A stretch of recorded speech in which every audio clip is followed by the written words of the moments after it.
Olá, sejam bem-vindos. Na aula de hoje, nós vamos falar sobre as micorrizas. Então, é uma aula assim, que eu acho que vai trazer para a gente aí uma série de possibilidades de discussão, de aprofundamento em alguns temas que a gente já veio discutindo. Bom, o que é esse termo micorriza? Como é que a gente consegue visualizar esse termo, né? O termo micorriza, ele é um termo que ele é derivado do grego, que significa o quê? Fungos raízes. Então, o próprio nome já dá para a gente a complexidade do sistema. Então, toda vez que a gente se refere a micorriza, a gente não está falando só do fungo ou só da planta. A gente está falando da junção dos dois, fungos e raízes. E esse termo, o conceito, né, ele tem variações ao longo da época, ao longo do conhecimento, mas de um modo geral, como é que a gente pode interpretar esse conceito de micorriza? Esse conceito ele traz a ideia de uma interação forte entre plantas e fungos. Mas que tipo de interação? A interação que a gente está se referindo aqui é uma interação onde ocorre uma simbiose mutualística. Então, isso traz a natureza dessa relação. Eu não posso pensar numa micorriza pensando em algo que não traga o quê? Um benefício para ambos os parceiros. Então, é algo que beneficia a planta, é algo que beneficia o fungo. Então, isso gera, essa íntima relação, ela traz aí uma modificação na planta, uma modificação no fungo. A gente vai estudar aí os diferentes tipos de micorrizas e a gente vai ver que existem estruturas que são formadas apenas quando essa interação ocorre. Tá? Então, existem modificações morfológicas que elas são características. E existe também uma dependência entre os parceiros que ela é recíproca em sua maioria. Tá? Tá, mas como é que surgiu isso? Como é que funciona essa questão aí dessa micorrização? Então, a gente vê que é algo que ele foi fruto de uma coevolução. Então, tanto o fungo quanto a planta, eles vieram coevoluindo de modo que ocorresse benefício mútuo, benefício para ambos. Tá? Então, o surgimento desse tipo de interação, ele tem registros fósseis, né, de cerca de 400 milhões de anos. E isso traz o quê? Que essa interação surgiu basicamente desde que as plantas existem no planeta Terra.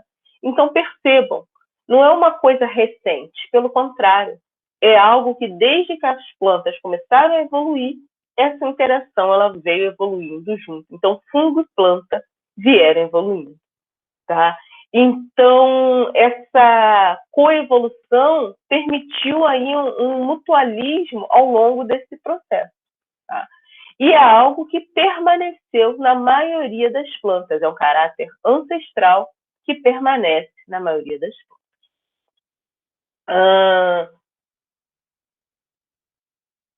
Essa evolução, conforme as plantas evoluíram, o tipo de evolução, o tipo de fungo, a maneira como isso veio ocorrendo, também evoluiu. Então, a gente percebe que é um processo que permitiu uma maior exploração do solo, né? Então, as plantas, o seu sistema radicular ele veio evoluindo, mas, ao mesmo tempo, ela continuou se beneficiando da presença dessa interação. E isso de ter permanecido na maioria das plantas demonstra que é algo benéfico e que é regra na natureza. Né? Então, assim, é muito mais fácil você encontrar uma planta micorrizada do que não encontrar. Tá? Então, assim, existe? Existe. E que explicações que se pode trazer? Ao longo dessa aula, a gente vai avaliar algumas características do processo. Então, a gente vai perceber que talvez, para algumas plantas, em determinadas situações, esse processo, essa interação não fosse tão benéfica. Por quê? Porque é algo que exige uma troca. A planta se beneficia, mas ela também tem que dar algo em troca. Então, provavelmente, né, para essa planta, a evolução demonstrou que o custo de manter a interação era muito elevado, que não ia superar o benefício. Então, era mais caro manter a interação do que não manter. Tá? E por que tem esse custo elevado? Por quê? Porque a planta fornece o quê para o fungo? Ela fornece os fotoassimilados. Nossa, mas então as plantas que mantiveram, então o fungo ele fica ali drenando o tempo todo, ele tira tudo que precisa? Não. Justamente por ser um processo que tem um custo elevado, ao longo da evolução, as plantas desenvolveram mecanismos para controlar essa interação. Então, existem diferentes mecanismos de controle para avaliar o quanto pode ser levado para o fungo. Por quê? Porque senão a planta também ela não consegue se desenvolver adequadamente. Tá? Então, o quanto ela vai beneficiar o fungo, o quanto ela vai se associar ao fungo, foi algo que ao longo do processo ela veio aprendendo a controlar. Bom, as plantas apresentam a micorriza. Qual é o tipo que a gente vai encontrar? A gente vai falar já de tipos, né? E a gente vai ver que esse tipo de micorrização é algo que é característico de algumas espécies. A gente já vai definir algumas coisas, mas a gente vai falar aqui que as micorrizas arbusculares elas estão presentes na maioria das famílias cultivadas, principalmente nas angiospermas. Enquanto as gimnospermas, elas já têm o quê? Que tipo de interação? Uma interação que a gente chama de ectomicorrizas. Então, a gente vai perceber que as famílias das plantas têm diferentes tipos de interação. Mas, de uma maneira geral, a maioria das plantas terão um ou outro tipo. E por que elas terão isso? Porque a gente vai perceber que existe essa troca mútua. A planta fornece os seus fotoassimilados para o fungo. Mas por que ela faz isso? Porque esse fungo ele consegue melhorar a capacidade de absorção da planta. Tá? Entre uma das vantagens, né, seria a capacidade de absorção. Então, uma planta micorrizada ela tem uma maior área de exploração radicular. Então, ela consegue obter mais água e sais minerais. E isso traz para ela vantagens em determinados ambientes. Então, se a gente tem ambientes mais empobrecidos, essa maior exploração radicular, o maior acesso à água e nutrientes, traz vantagens. Tá? Então, a gente observa, a gente fala muito do fósforo, mas vários outros elementos, eles conseguem ser melhor absorvidos numa planta que tem esse tipo de interação. Então, fica visível isso. Essa interação faz com que o fungo ele crie, né, um mecanismo de conversa entre a planta e o solo. Então, a planta ela consegue acessar coisas no solo que sem o fungo ela não conseguiria. Então, é através do fungo que ela consegue obter determinados elementos. Então, o fósforo, principalmente, a gente destaca tanto o fósforo, por quê? Porque ele é um elemento de baixa mobilidade, é um elemento que ele tende a ficar indisponível no solo, e pela ação desses fungos, ele pode ser absorvido. Presta atenção que o fungo pega primeiramente pensando o quê? Nele, ele vai pegar isso aí. E, posteriormente, ele consegue transportar, disponibilizar para a planta. E a planta, por sua vez, ela vai fornecer os carbonos que esse fungo precisa para o seu metabolismo.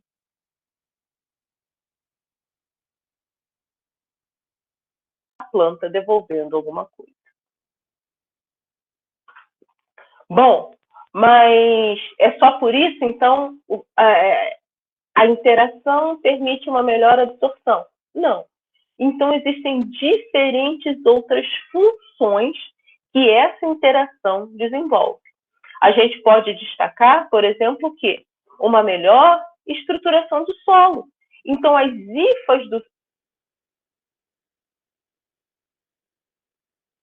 que por si só já vai garantir à planta uma série de outros benefícios.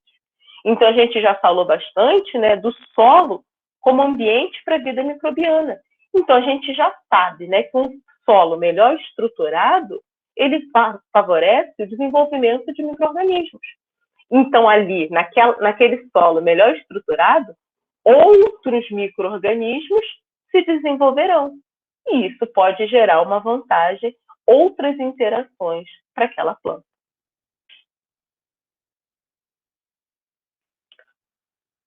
Quais os tipos de micorrizas? Tradicionalmente, a gente faz uma classificação bem simples. Uma classificação que a gente fala de endo e uma classificação que a gente fala de ectomicorrizas. Aonde está a diferença?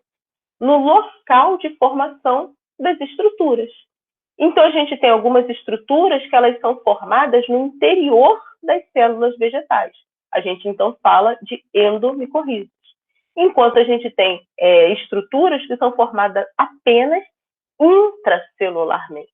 E a gente chama de ectomicorriza. Porém, essa classificação é muito simples para explicar a diversidade de interações que existem na natureza.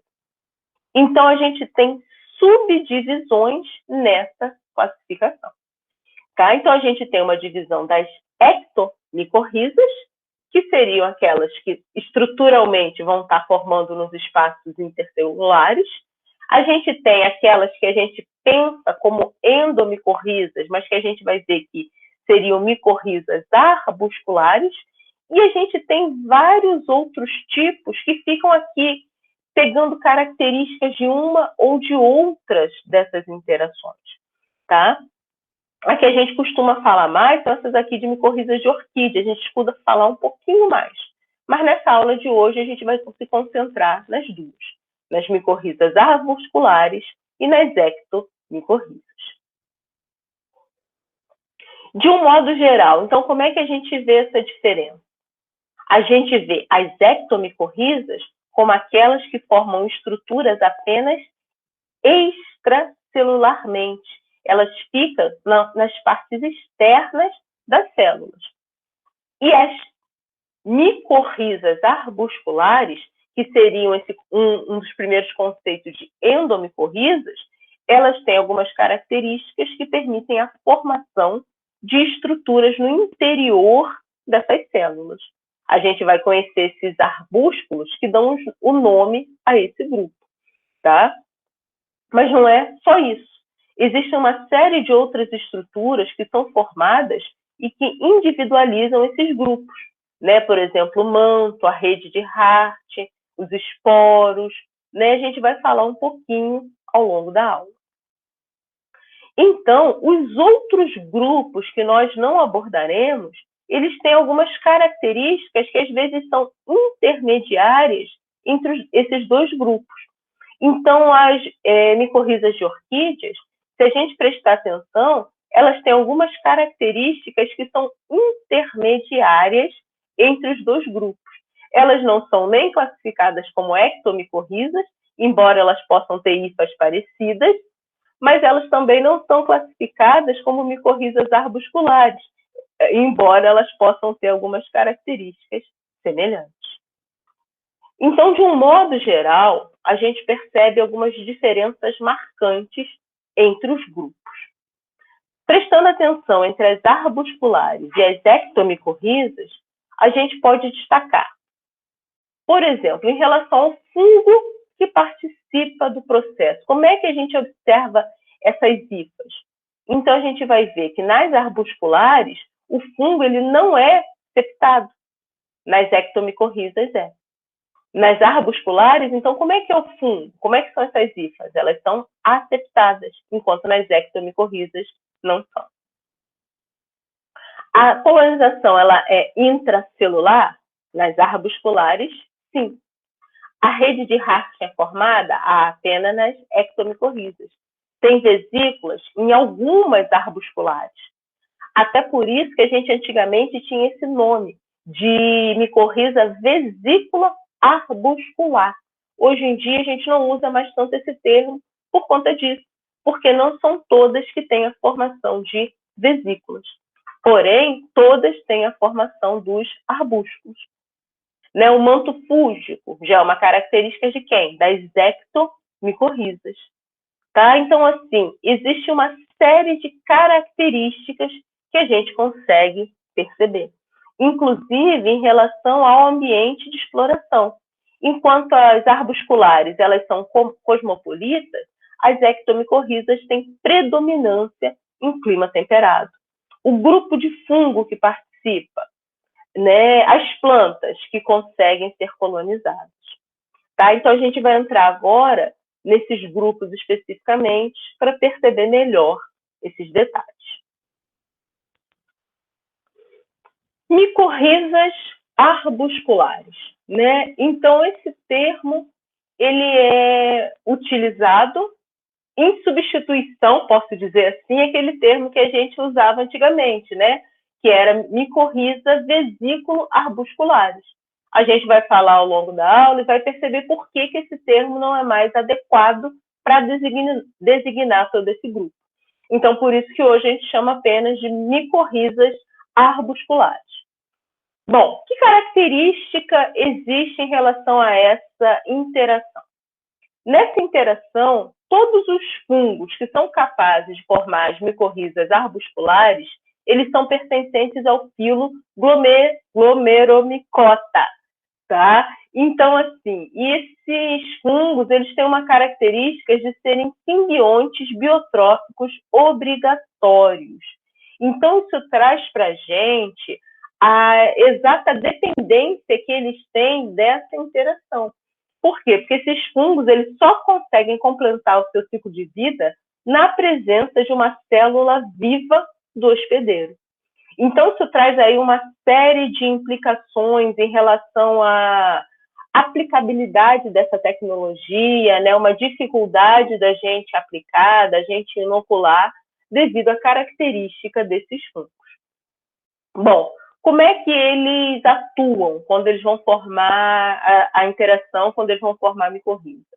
Eles colonizam as células do córtex, ou seja, entre as células e também dentro das células. Então, é um tipo de colonização que ocupa o espaço intercelular, mas também ocupa a parte interna da célula. E tem como característica a formação desses arbúsculos, por isso esse nome, micorriza arbusculares, que é algo assim presente em todas as interações, diferente das vesículas. As vesículas elas ocorrem apenas em alguns grupos taxonômicos. Por isso que hoje, então, essa nomenclatura ela ficou mais simplificada apenas como micorrizas arbusculares. É possível você olhar para uma planta e descobrir se ela tem a interação com os fungos micorrízicos arbusculares? Não. Por que não? Porque esse tipo de interação ele não altera a morfologia da planta, a morfologia externa. Então, não é visível externamente essa interação. Então, como é que eu sei? Tem que pegar essa raiz, eu tenho que levar para o laboratório, fazer uma série de procedimentos para poder observar no microscópio a presença desse fungo. Tá? Então, é algo que, diferente dos outros grupos que nós falaremos, que dificulta você perceber a campo a presença ou não dessa interação. Não tem, então, a formação de um manto de hifas externos, mas ocorre na maioria das famílias das plantas, tá? Então, assim, é uma interação que existem poucos tipos de fungos que fazem, é um tipo de fungo específico, mas a variedade de planta que ele consegue colonizar é ampla. Então, a gente diz aí que a maioria das plantas conseguem ter interação com esse tipo de fungo.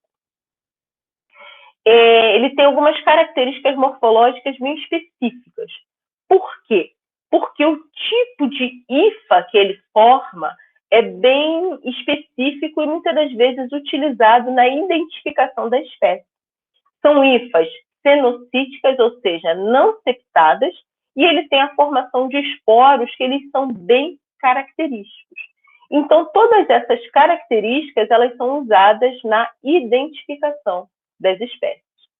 Então, as hifas, elas são não septadas, elas têm angulações bem específicas, assim como os esporos. Os ângulos de formação desses esporos são utilizados nessa classificação. Inicialmente, né, a única maneira de classificar esses fungos era com base nessas morfologias, nessas diferenças morfológicas que eram observadas.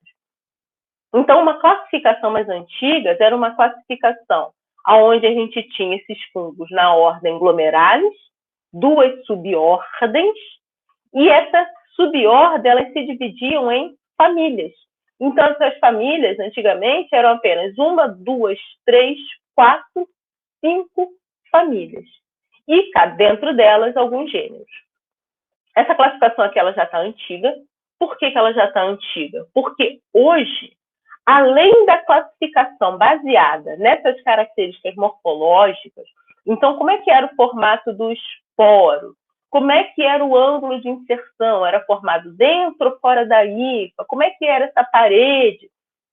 Antigamente era só isso que existia. Então, essa classificação aqui ela era baseada exclusivamente nessas características morfológicas.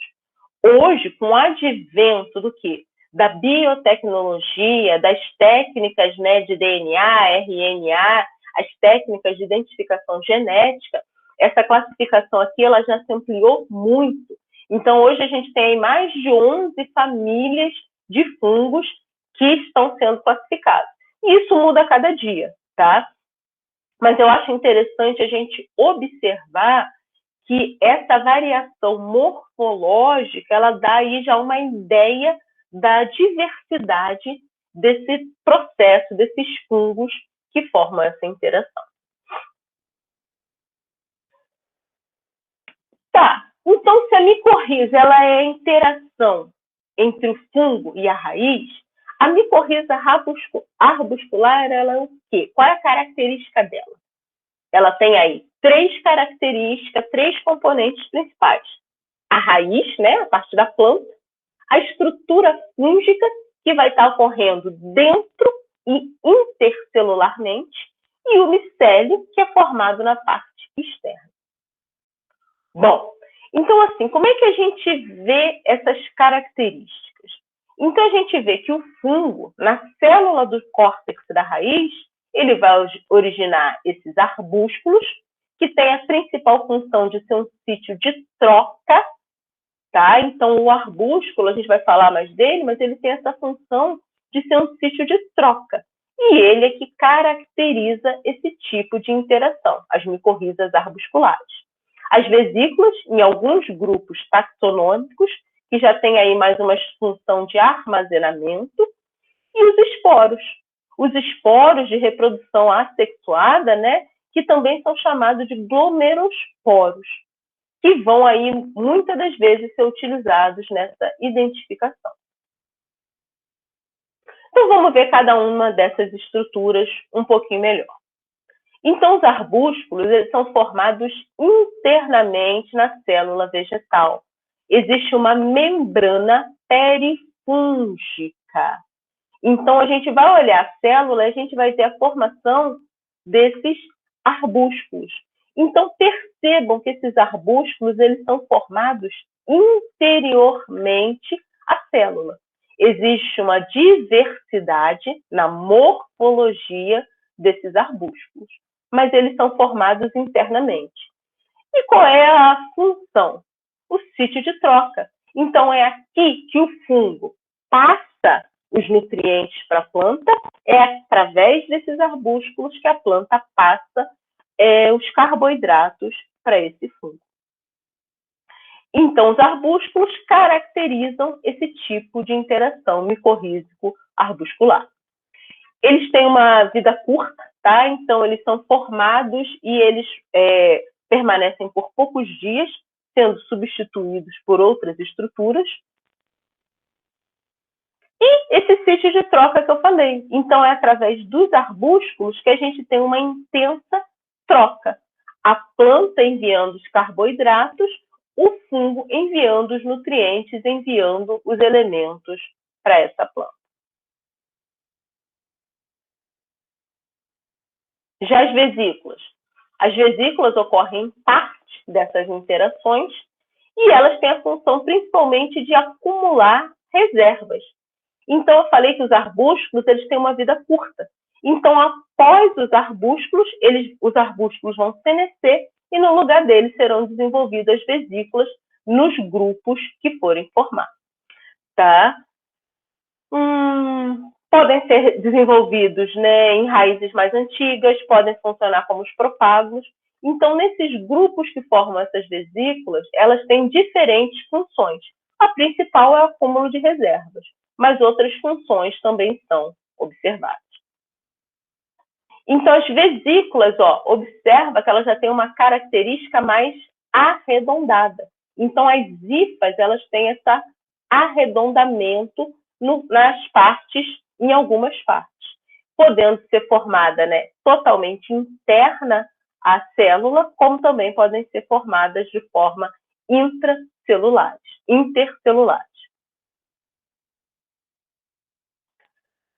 Já os esporos, eles tendem a ser estruturas de propagação. Eles são formados e eles ficam em estado de quiescência. Então, o esporo, para ele poder ser ativado, para ele poder realizar essa propagação, ele precisa ser ativado. Então, a gente fala que esse esporo ele precisa germinar e se desenvolver. Tá?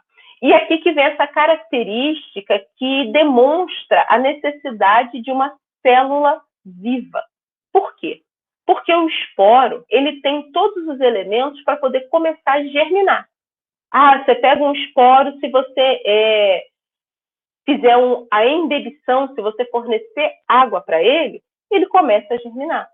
Só que ele não tem, por si só, todas as características para ter o seu crescimento contínuo.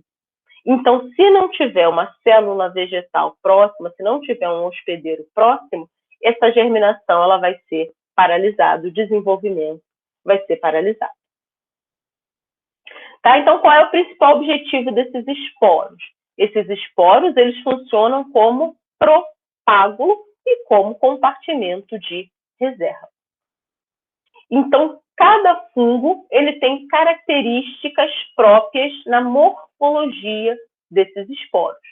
Então, a gente pode perceber, né, paredes mais espessas, paredes mais finas e diferentes outras características em função da espécie de fungo que está formando.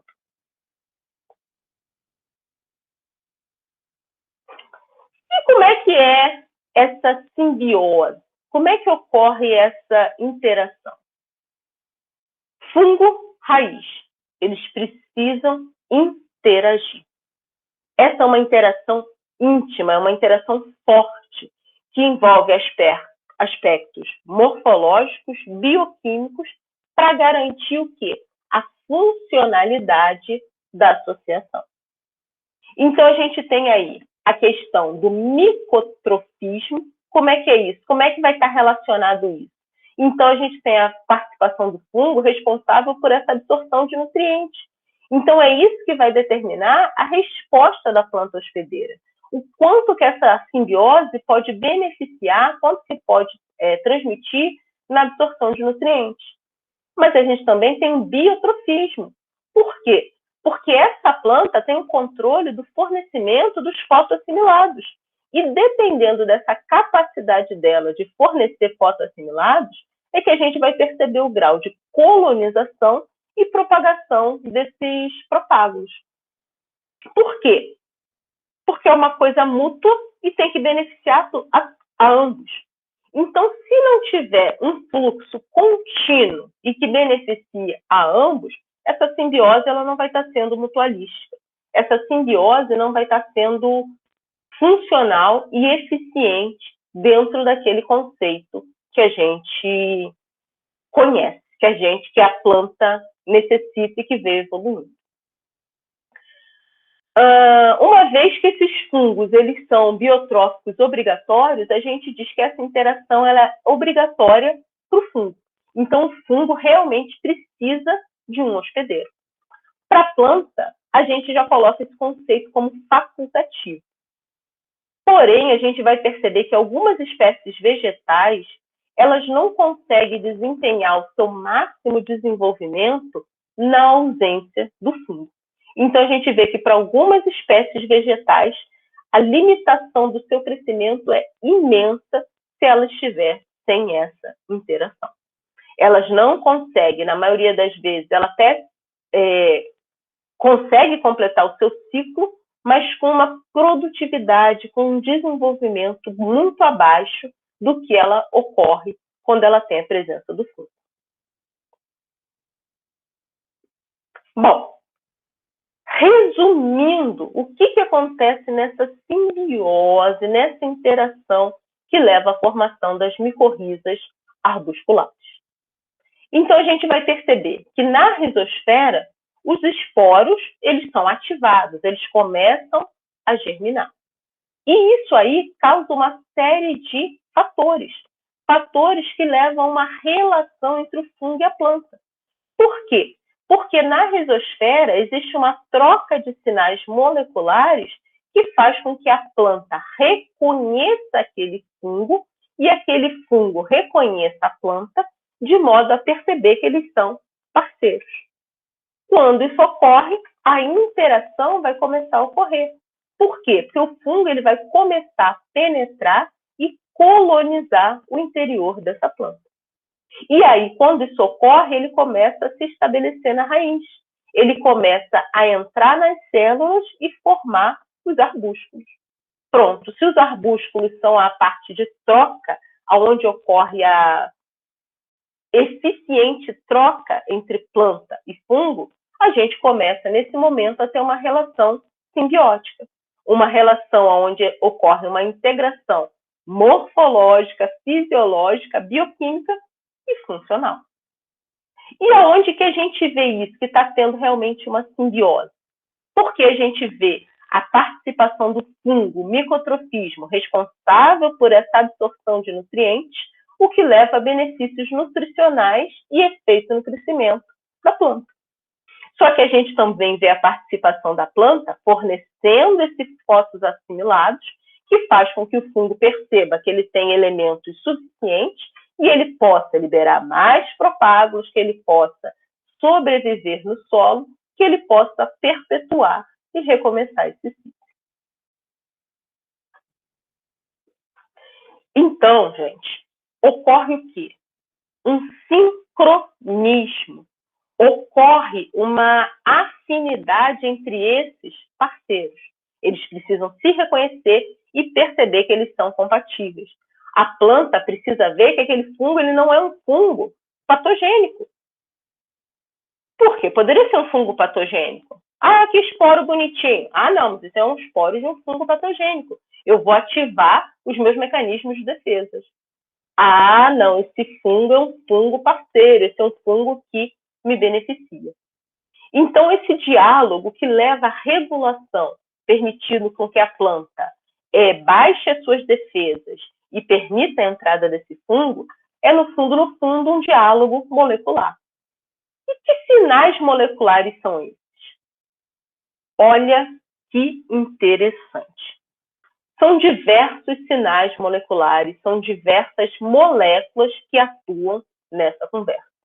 Mas o que se percebe é que muito do mecanismo utilizado durante a nodulação, muito dos sinais moleculares que são utilizados durante a nodulação são utilizados durante o reconhecimento da formação das micorrizas.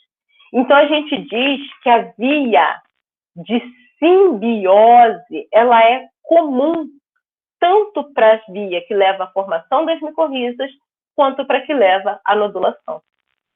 Olha que interessante. Então, a planta, os mecanismos, as moléculas que são reconhecidas, elas são similares, claro, existem algumas específicas, mas existem moléculas similares que faz com que a planta perceba o quê? É um micro-organismo benéfico. Pode ser que seja um micro-organismo que leve à nodulação, pode ser que seja um micro-organismo que leve à micorrização. Mas, de uma maneira geral, é um micro-organismo benéfico que vai gerar uma simbiose mutualística. Então, existe uma conversa molecular entre fungo e planta, aonde diferentes moléculas são liberadas na rizosfera, fazendo com que haja uma conversa. O fungo libera diferentes substâncias que serão reconhecidas pela planta. A planta libera diferentes substâncias que serão reconhecidas pelo fungo. E isso é que permite o estabelecimento da simbiose. Então, os esporos começam a germinar, eles começam a liberar sinais, permitindo essa infecção, permitindo a entrada dele ao longo do córtex da planta. E isso permite o quê? A formação desses arbúsculos, que permite o estabelecimento dessa simbiose.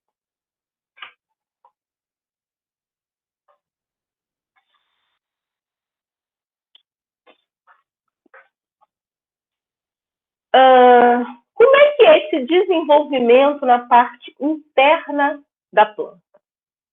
Todos os fungos, todas as simbioses têm o mesmo tipo de desenvolvimento interno? Não.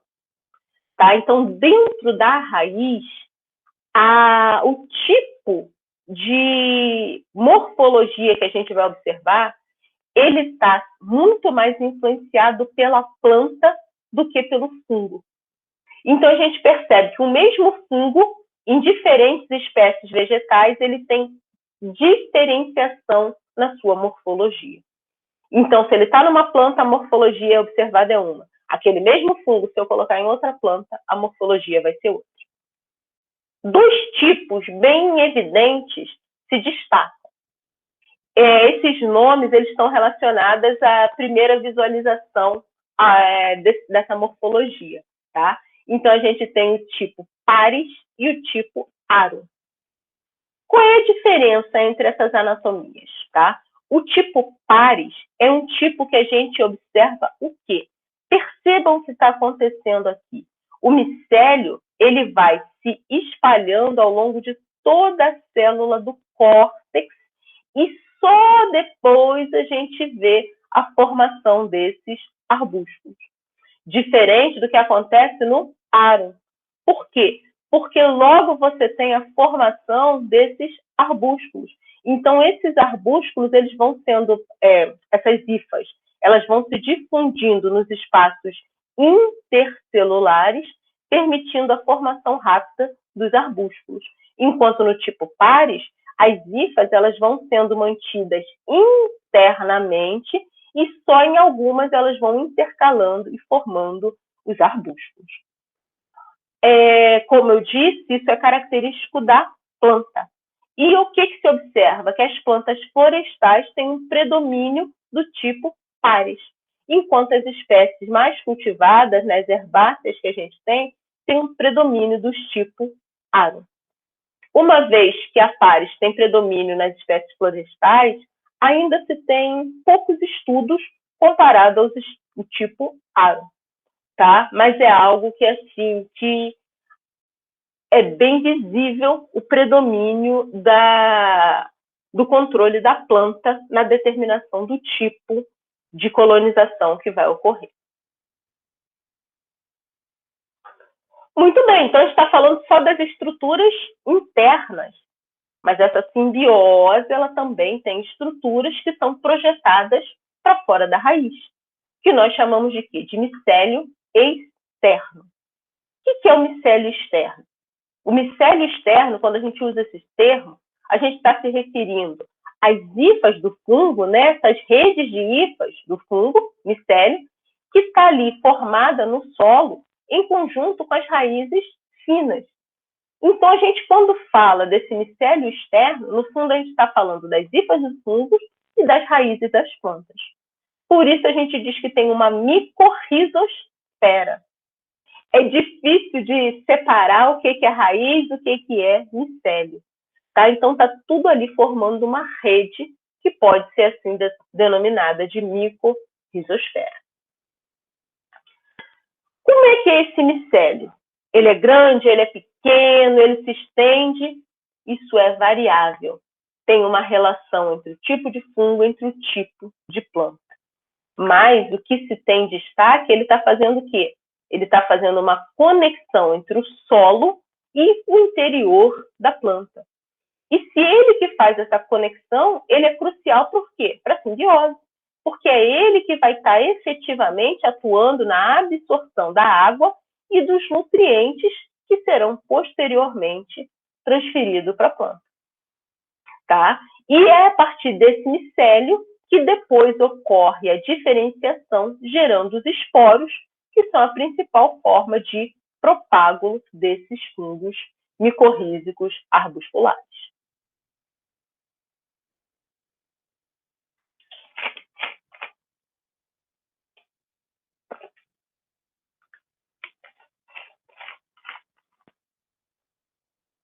Qual é a importância, né, desse processo, então?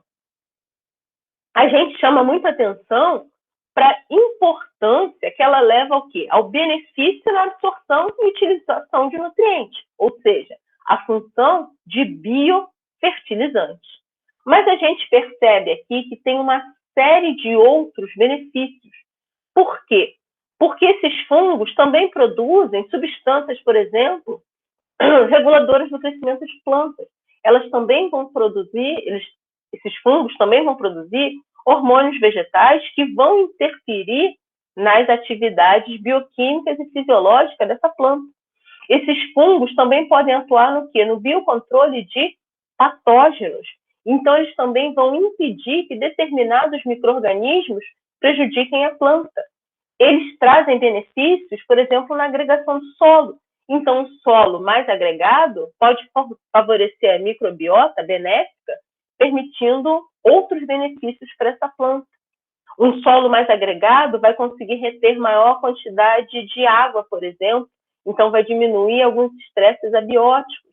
Então, a micorrização, essa simbiose em si, tem uma série de importâncias agrícolas, não só como biofertilizante. Então, que fatores a gente pode destacar que vão influenciar a ocorrência dessas micorrizas arbusculares? O solo. É um processo, né, que é caro, como a gente já falou, a planta ela tem que disponibilizar carboidratos para esse fungo. Então, se determinados fatores não puderem estar assim, no seu ponto ideal, isso vai influenciar, favorecendo ou dificultando a formação da simbiose. Então, disponibilidade de nutrientes, né? Então, no solo, que de repente tem aí uma ampla disponibilidade de nutrientes, talvez não seja tão benéfico para a planta a ocorrência dessa simbiose. Mas, ao mesmo tempo, os fungos são elementos vivos, são seres vivos. Então, pH, presença de elementos tóxicos e diferentes outros fatores podem inibir a ocorrência desse fungo e, consequentemente, da simbiose. A planta. Se a planta ela não tiver condições de ter uma taxa fotossintética ideal, ela não vai ser capaz de suprir aquele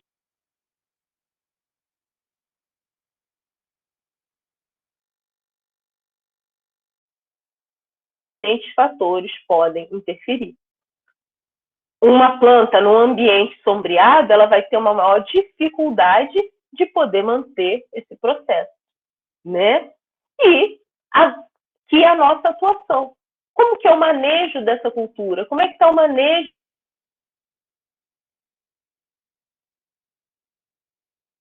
positivo ou negativamente no estabelecimento dessa simbiose?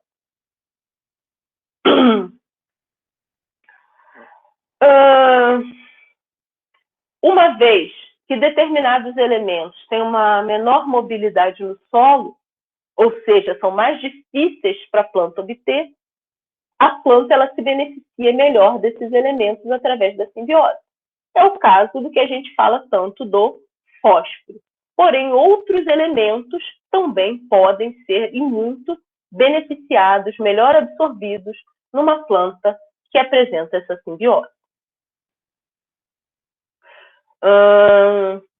E uma vez que a presença dos fungos pode melhorar essa agregação, pode melhorar a estruturação dessa rizosfera, como a gente já falou, outros micro-organismos podem se desenvolver melhores. Então, além da planta, ela ter a micorriza, ter o fungo que está absorvendo o fósforo para ela, outros micro-organismos podem se localizar na rizosfera e podem atuar, por exemplo, na solubilização de fosfato. Então, ela vai se beneficiar duplamente. O fungo que está ativamente trazendo fósforo para ela e os outros micro-organismos que estão ali na rizosfera e que podem estar solubilizando.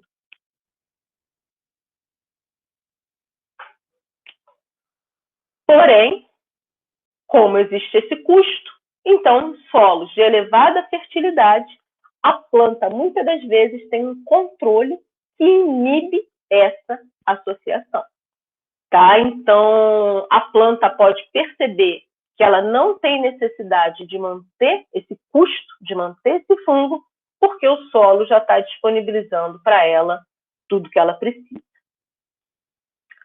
Tá? Então, ela pode perceber que ela não necessita investir na associação, já que ela já tem nutrientes suficientes. Então, se ela investisse nessa associação, ela estaria tendo um fungo sendo muito mais um dreno do que um fungo sendo algo benéfico. Então, aquilo que a gente fala da simbiose, ela ser mutualística. A simbiose, ela pode também ser o quê? Parasitária. Então, a gente precisa ali que ela tenha algo que seja mutualístico, que beneficie a ambos os parceiros. Então, só enfatizando, né, alguns fatores. Então, o fungo, ele precisa de condições ideais para o seu desenvolvimento. Então, a presença de elementos tóxicos, determinados pHs, etc., podem inibir essa presença do fungo. Então, percebam que em um solo com elevada concentração de alumínio, a germinação dos esporos dos fungos é altamente inibida. Então, práticas, né, como calagem podem beneficiar e muito a presença, a germinação desses fungos. O nível de fósforo no solo. Então, o fósforo é um dos principais elementos com que a planta, né, se beneficia dessa interação. Então, uma planta que esteja num solo altamente concentrado, um solo que tem uma ampla disponibilidade de fósforo, ela pode perceber que não é interessante o quê? A colonização por esses fungos. Então, ela pode limitar a colonização desses fungos. Então, a gente percebe uma redução na densidade de esporo e uma redução na colonização em função da disponibilidade de fósforo. E isso é muito interessante. Por quê? Porque cada espécie tem características específicas. Então, perceba que o efeito não é o mesmo quando a gente fala de estilosantes e quando a gente fala de braquiária. Por quê? Porque a gente percebe que em ambas, embora o nível de fósforo seja o mesmo, o crescimento relativo dessas culturas é bem diferente. Observe a braquiária. A braquiária, quando ela não está inoculada e você fornece o fósforo, ela tem uma determinada resposta. Só que quando ela está inoculada e você fornece o fósforo, a resposta dela já não é tão significativa. Então, perceba, qual é o efeito da inoculação da braquiária? É pequeno, né? Então, realmente, ela não tem um grande benefício da inoculação. Diferente no que acontece com o estilosante. Porque, observa, uma planta inoculada, ainda que você forneça maiores quantidades de fósforo, o crescimento relativo dela é baixo. Porém, a simples inoculação faz com que o crescimento dela praticamente dobre. Então, a gente percebe que para essa planta, o efeito da inoculação ele é muito mais pronunciado. Isso traz um conceito que a gente chama de dependência micorrízica. Como assim? Cada planta ela tem um padrão de resposta. E a gente pode avaliar isso aqui é um gráfico, né, teórico, para explicar essa questão de como é que é a relação da planta hospedeira e como que é a eficiência do fungo. A gente tem aqui 3 tipos de planta. Uma planta A, uma planta B e uma planta C. E a gente vai ver como é a resposta dessa planta em relação a uma condição de crescimento. Vamos imaginar o fósforo. Então, aqui eu tenho uma maior disponibilidade de fósforo. Muito bem, vamos ver a planta A. A planta A, ela tem essa resposta aqui em função da disponibilidade de fósforo. Mas ela tem essa resposta quando? Quando ela está inoculada. E se essa planta estiver sem a presença do fungo? A disponibilidade de fósforo faz com que ela tenha essa resposta aqui. Então, perceba a diferença da curva com inoculação para a curva sem inoculação da planta A. Então, o que a gente percebe? Que a resposta dela não é tão pronunciada em relação à disponibilidade de fósforo. A resposta dela é muito mais pronunciada em relação ao quê? Qual é a maior diferença que a gente vê? A inoculação. Então, a gente diz que a planta A é uma planta que ela é muito responsiva e muito dependente da inoculação. Então, ela tem uma grande dependência micorrízica. Diferente da planta C. Porque olha a planta C inoculada e a planta C não inoculada. Então, perceba que nessa planta, a resposta dela foi baixa. Então, ela não tem uma grande resposta à inoculação. Então, ela é pouco responsiva nesse processo. E o fungo? Será, então, que basta eu colocar qualquer fungo que a gente vai ver esse tipo de resposta aqui? Não. Por que não? Porque a gente vai perceber que o fungo, cada tipo de fungo, ele pode trazer uma diferente resposta no hospedeiro. Então, o fungo A, aí sim, é um fungo altamente eficiente. Por quê? Porque com baixa disponibilidade, por exemplo, de fósforo, a planta ela teve uma boa resposta. Diferente do fungo E. Por quê? Porque o fungo E, a resposta dele foi baixíssima. A gente só foi observar respostas em alto nível de disponibilidade do nutriente. Então, talvez a gente vai perceber que a resposta é muito maior da disponibilidade de nutrientes do que da ação do fungo. Então, o que a gente percebe nesse fungo? Que esse fungo, provavelmente, ele está sendo muito mais o quê? Parasita, ele está sendo muito mais um dreno do que algo mutualístico para essa planta. Então, a gente tem que perceber essa questão. Existe a planta, a genética da planta, a necessidade da planta, a evolução dessa planta, e existe a eficiência do fungo. A gente tem que buscar a interação perfeita, o melhor fungo que vai gerar a melhor resposta para aquela planta. Então, a gente percebe que a interação com fungos micorrízicos arbusculares é algo que é comum na maioria das plantas cultivadas. E a gente percebe uma grande dependência micorrízica. A maior parte das culturas que nós cultivamos tem uma dependência micorrízica alta. Por exemplo, feijão, milho, soja, sorgo. E isso é interessante da gente pensar. Porque quando a gente fala, por exemplo, da soja, na maioria das vezes, quando a gente pensa no quê? A nodulação. A soja está nodulando, a soja está nodulando. E a gente não dá a devida importância, por exemplo, à questão da micorrização. Será que essa soja está micorrizada? Por quê? Porque ainda que outros fatores estejam adequados, pode ser que se ela não tiver uma micorrização adequada, ela não vai ter uma grande um grande desenvolvimento, uma vez que a dependência dela é alta da micorrização.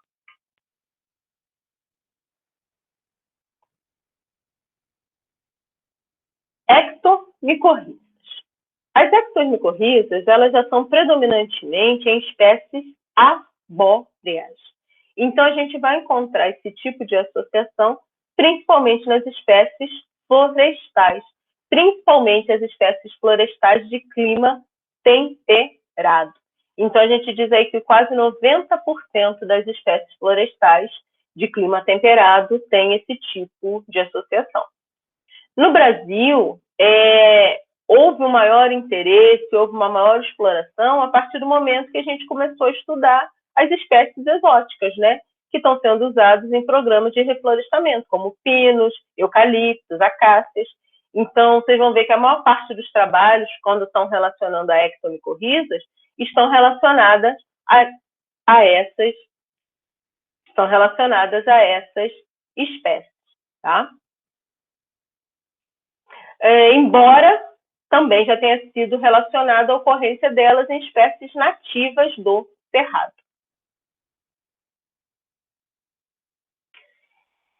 Uma característica marcante das ectomicorrizas é que assim, a diversidade de fungos que formam esse tipo de associação é muito grande, enquanto as espécies vegetais já são mais limitadas.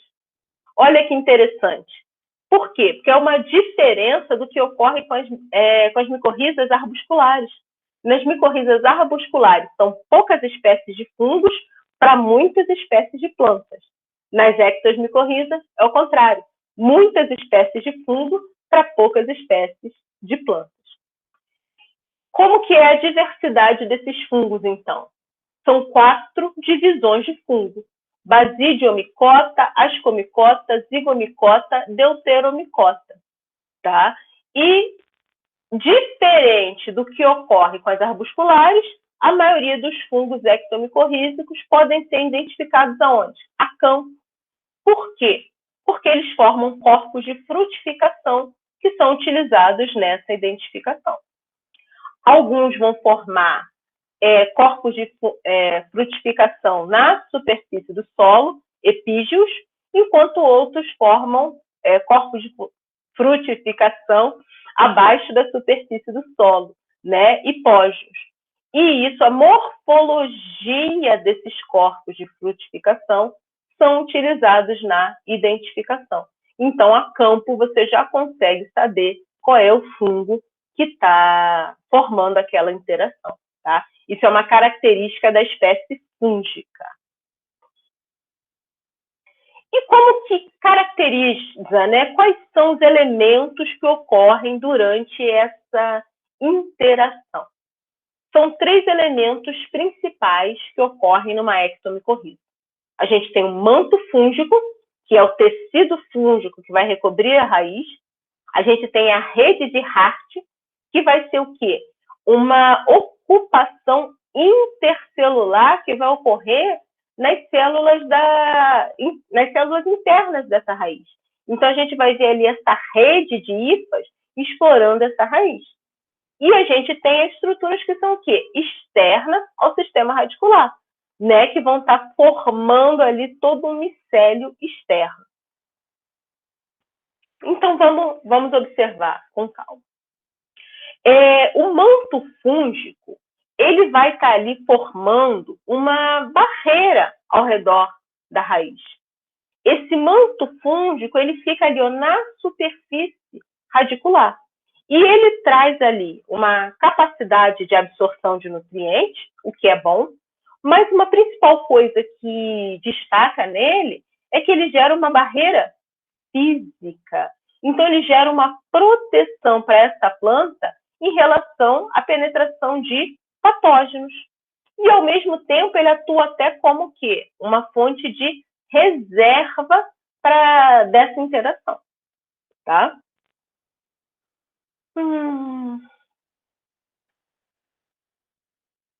Já a rede de Hart é o local onde vai ter o quê? A troca de nutrientes. Então, a gente viu que nas micorrizas arbusculares, os arbúsculos são ponto de troca. Nas ectomicorrizas, é através dessa rede, dessas hifas que estão explorando internamente a raiz, que vão ocorrer as trocas. Então, elas se localizam nos espaços intercelulares, enquanto os arbúsculos, nas micorrizas arbusculares, eles se localizam internamente às células. Então, observem, né? O manto, ele recobre a superfície da raiz. Então, por isso que fala que ele forma essa barreira física. Por quê? Porque ele fica circundando toda essa raiz, gerando essa proteção. Enquanto a rede de Hart é algo que se projeta para o interior, ocupando os espaços intercelulares. A formação dessa rede de Hart, ela varia entre as espécies que vão estar ali formando. Então, nas angiospermas, essa rede de Hart ela é limitada à epiderme, enquanto nas gimnospermas ela consegue se projetar por várias camadas do córtex, mas ela nunca ultrapassa a endoderme. Tá? Então, aí já vem uma característica do quê? Da planta. Então, como que vai ser a formação dessa rede de Hart? Depende da planta em questão. Bom, e as hifas e os rizomorfos, eles vão estar externamente às raízes.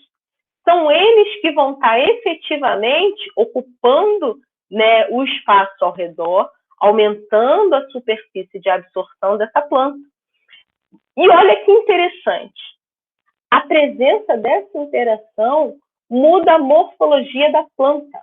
Por quê? Porque a formação das ectomicorrizas inibe a formação dos pelos radiculares.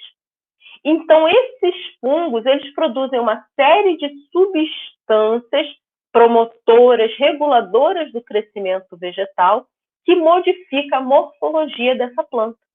Então, uma planta com interação de ectomicorriza, ela tem a formação de seu pelo radicular inibido. Então, a gente consegue perceber uma série de características quando a gente tem essa formação de ectomicorriza, né? Então, além da gente perceber essa formação da rede de Hart, do manto, a gente consegue perceber a formação externa que vai ocorrendo, esse micélio externo. Então, a gente percebe que a planta tem a sua morfologia radicular modificada, ela não tem a emissão de pelos radiculares. Por quê? Porque esses pelos radiculares estão sendo substituídos pelo micélio do fungo.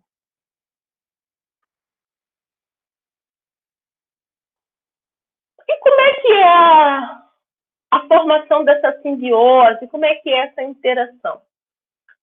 Muitos aspectos da interação eles são similares ao que ocorre na formação das micorrizas arbusculares e o que ocorre nas ectomicorrizas.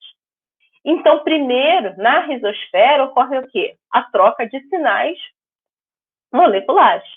Sinais que vão permitir o reconhecimento fungo-planta. Então, existe uma série de interações, uma série de processos que vão ocorrer para permitir a interação efetivamente. Tá? E aí a gente vai ver mudanças morfológicas que ocorrem tanto no fungo quanto na raiz. Então, aquele fungo, quando se já se estabeleceu o contato, quando se já está efetivamente ocorrendo a interação, a gente vai ver mudança na proliferação de hifas e mudanças o quê? Na sua formação de proteínas. Ele começa a gerar proteínas específicas para essa interação. Enquanto a planta, por sua vez, ela começa a ter raízes o quê? Mais curtas. Ela diminui a formação de pelos radiculares e ela também começa a gerar proteínas específicas. Por quê? Porque são essas proteínas que vão garantir essa conversa, a troca de sinais moleculares para o perfeito estabelecimento dessa ectomicorriza. Então, se a gente fosse resumir de uma maneira genérica, né, os passos para a formação dessa ectomicorriza, a gente conseguiria ver que ocorre, né, uma pré-infecção, então a planta e o fungo eles têm um contato, aonde eles trocam aí informações. Aí ocorre a aderência do fungo à planta, né, que a gente pode dizer o início da simbiose, mas ainda não é uma simbiose funcional. Por quê? Porque o fungo ele tem que colonizar essa planta. Ele começa a formar o manto, ele começa a penetrar no córtex, ele começa a entrar nessa planta. Aí ele começa a formar a rede de Hart para finalmente essa simbiose ela tá funcional. Isso varia, esse tempo varia de espécie para espécie, de fungo para fungo. Tá? Então, esse tempo aqui é um exemplo desse experimento que ele foi desenvolvido.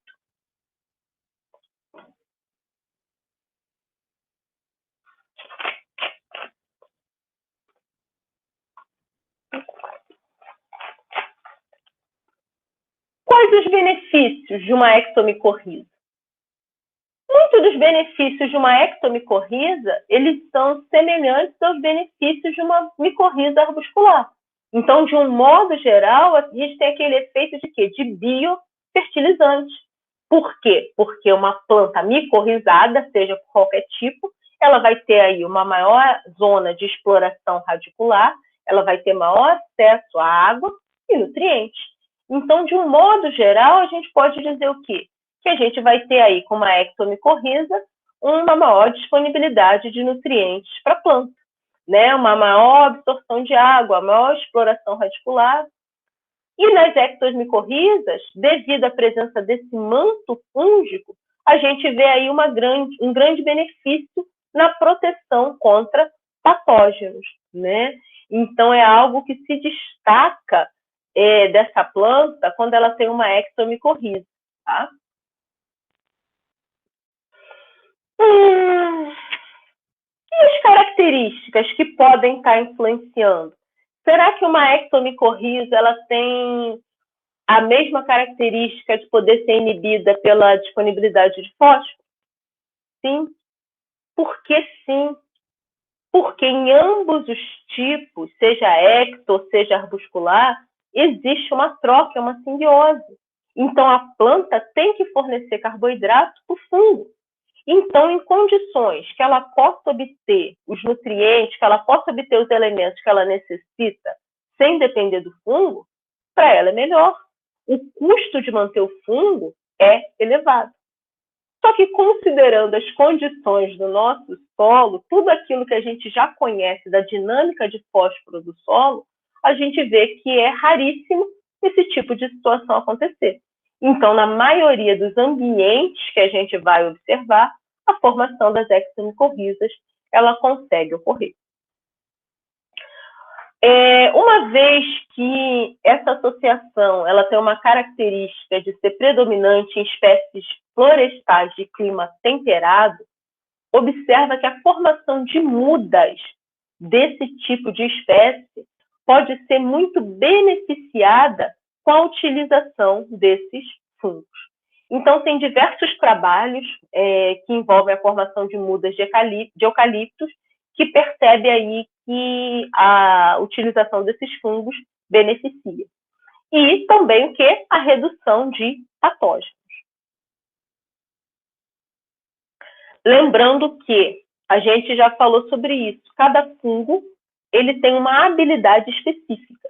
E se tratando de ectomicorriza, onde a diversidade de fungo é muito maior, então a gente tem uma diversidade imensa de fungos capazes de gerar esse tipo de interação, então a seleção do fungo é algo assim essencial.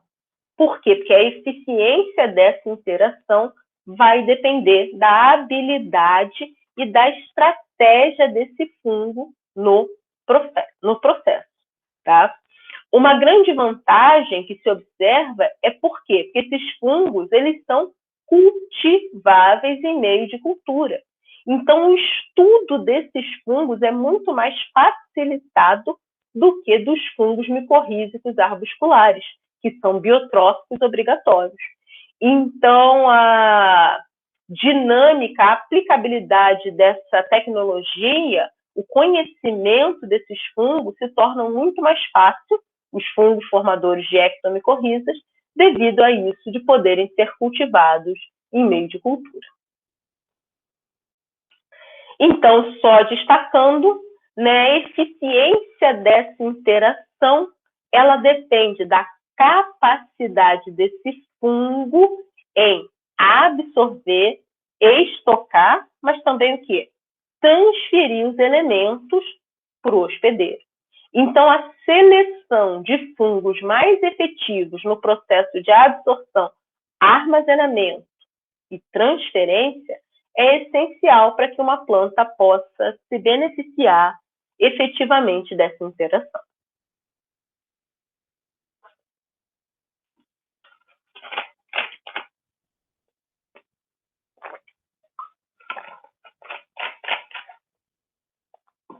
Produtos. Sim, já temos produtos no mercado utilizando fungos micorrízicos. Tá? Então, aqui, esse produto ele foi lançado em 2018 pela empresa Novatero, se chama Rotella, tá? É um produto que ele, segundo as informações, né, do fabricante, então isso aqui eu peguei lá no site da empresa, né, ele tem a garantia aí de 20.800 propágulos por grama de quem? Do Rhizophagos intraradicis. Ou seja, ele é um produto à base de fungo micorrízico arbuscular. E assim, isso é algo que, por eles terem conseguido ter esse produto, traz uma vantagem. Por quê? Porque os fungos micorrízicos arbusculares, eles se associam a diferentes das culturas cultivadas que nós temos. E nós vimos aquilo que a gente falou da dependência micorrízica. Então, por exemplo, a soja é uma planta que tem aí essa dependência, né? E esse inoculante, ele está registrado no mapa e ele conseguiu aí autorização para diferentes culturas. Tá? Aqui não está falando da soja, eu tirei de um local, mas no site do fabricante fala que ele é inoculante sólido para soja, feijão, milho, trigo, cevada, aveia e arroz.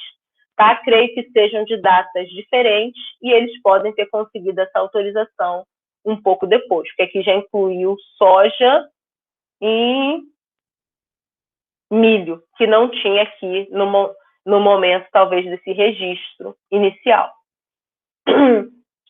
E o curioso, né, que essa cepa, ela não é nativa do Brasil, tá? Essa é uma cepa que ela foi isolada em Israel, em condições do quê? Do deserto, em condições extremas. Então, talvez isso explique um pouco da eficiência que está sendo observada. É claro que a introdução de uma cepa exógena não é uma coisa tão simples. Por quê? Porque ela saiu de uma condição, ela vem para outra condição, ela tem que se adaptar às condições ambientais existentes aqui no Brasil. Ela tem que conseguir competir com a microbiota existente aqui nos nossos solos. Mas, pelo visto, eles já fizeram, né, diferentes experimentos, diferentes testes, e ela tem que se mostrar deficiente. Todo produto, para ele poder ser liberado, ele tem que passar por uma bateria de testes. Bom, então é isso. Então, esse conceito de micorrizas, a gente tem aí 2 livros principais que a gente pode estudar. O nosso livro-texto, né, Microbiologia e Bioquímica do Solo, e o Microbiologia do Solo, que a gente vem usando aí como nosso livro-texto. Um é o capítulo 10 e o outro é o capítulo 12.